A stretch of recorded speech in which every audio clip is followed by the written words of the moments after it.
Mga binati ug minahal kong matalumnon, ako manghinaot ug usa ka malipayong Pasko ug bulahang bagong tuig kanatong tanan diri sa Matalom Leyte Province.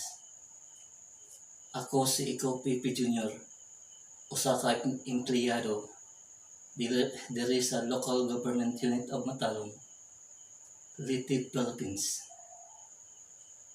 Ako manghinaot kanatong kanang matalumnon nga mo-support gayud kita sa administrasyon kanunay karon ug sa umabot nga panahon sa ilang mga programa alang sa kaayuhan sa lungsod sa Matalom nila ni Mayor Eric S. Pahulyo, Vice Mayor Rick G. Pahulyo ug mga konsehalis sa atong lungsod at ug ilang suportahan sa ilang mga programa alang sa kaayuhan sa lungsod sa Matalom.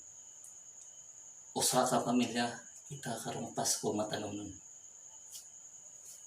And God bless to all.